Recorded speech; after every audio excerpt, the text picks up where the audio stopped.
Welcome to my new blog है साथीहरू। आज चाहिँ हामी रक गार्डनतिर घुम्न जाऊँ भनेर हिँडेको हाम्रो ग्याङ हैन। त्यो चिसो छ हेर्नुस्, त्यो कहीँतिर पुरै छुनुस्। लास्ट चिसो छ। मोहित भाइ केही भन्छ? केही त भन्छ उनीहरू भन्दैन। कस्तो थकै लाग्यो? लाग्दैन बल्ल जाँदैछौँ हो।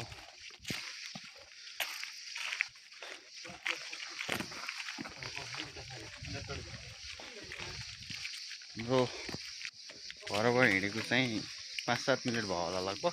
अनि धेरै भयो, आधी घन्टा जति भयो। 20-30 मिनट हिँडिरहेको छौँ। यति भएर हिँडेछौँ हामी।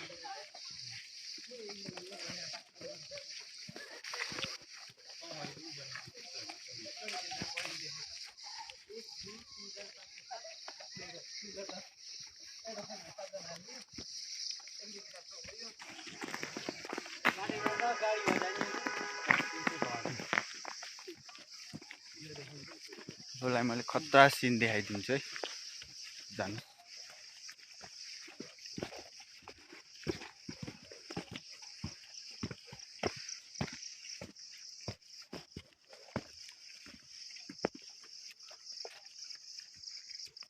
यी मेरो कपालमा त कलर लागे जस्तो देखिन्छ यार।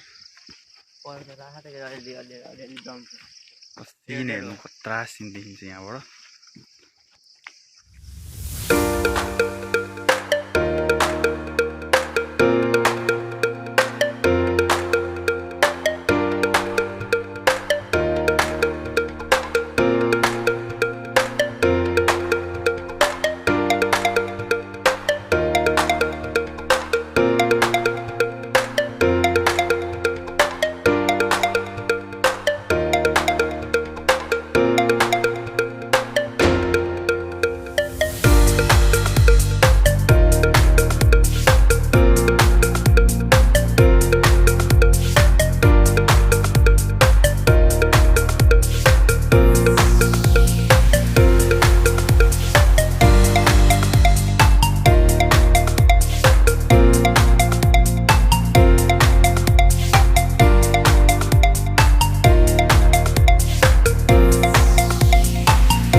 अर्घा पनि देखाइदिन्छु हजुरलाई। यो चाहिँ डिबार्न, यो चाहिँ हाम्रो डिबार्न भन्ने ठाउँ चाहिँ हो हैन।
चार शब्द के भन्छस्, के दिन्छस्, यो ठाउँ कस्तो छ, कस्तो लाग्यो तँलाई, त सानो छँदा कस्तो थियो, अहिले कस्तो परिवर्तन भएछ, कति महिनामा आइस यहाँ?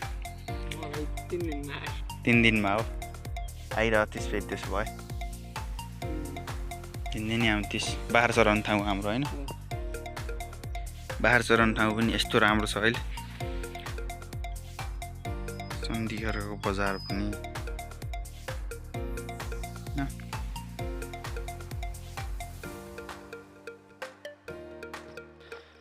अरू भन्दा नि यहाँको सिन कडा छ, सिन देख्न सक्नुहुन्छ, सिन कडा छ कि यहाँको अरू भन्दा पनि।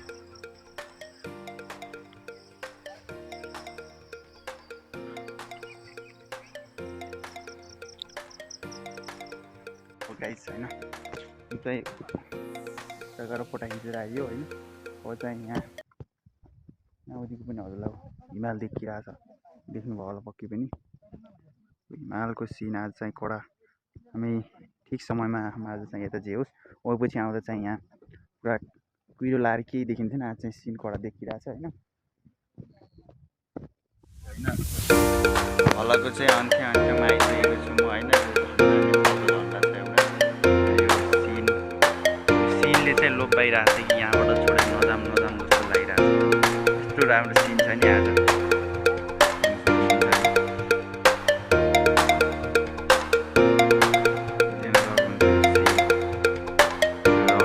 ढुङ्गाको गार्डन हो एउटा,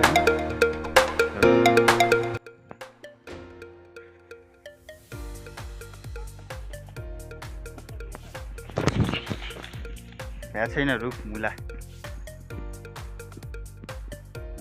होइन। अलग चाहिँ मैले यही इन गर्न चाहन्छु होइन। अब त्यही अर्को भलकमा हजुरहरूसँग भेट्नु छ, बाई।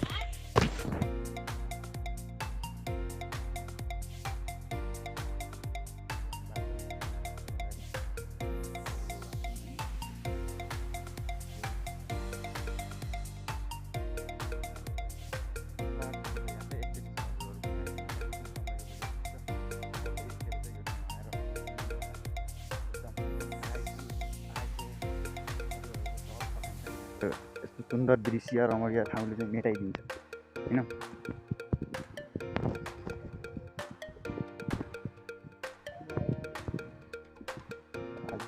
देख्न सक्नुहुन्छ आई लभ रक गार्डन भनिन्छ यहाँ, देख्नुभयो होला।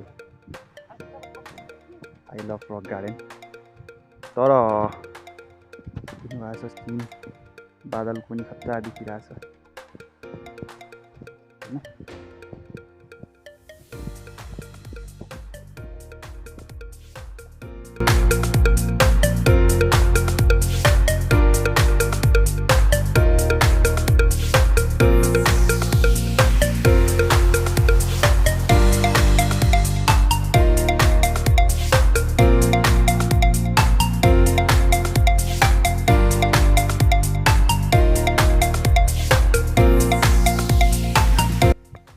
हलको चाहिँ अन्त्यमा आइसकेको छु म होइन। यो झन्डा नेपालको झन्डा छ एउटा, यो सिनले चाहिँ लोभ्याइरहेको छ कि यहाँबाट छोडेर नजाम जस्तो लागिरहेछ होइन। यस्तो राम्रो सिन छ नि आज, देख्न सक्नुहुन्छ होइन। देख्न सक्नुहुन्छ यो सिन, यो रकै ढुङ्गाको गार्डन हो एउटा होइन, सक्नुहुन्छ।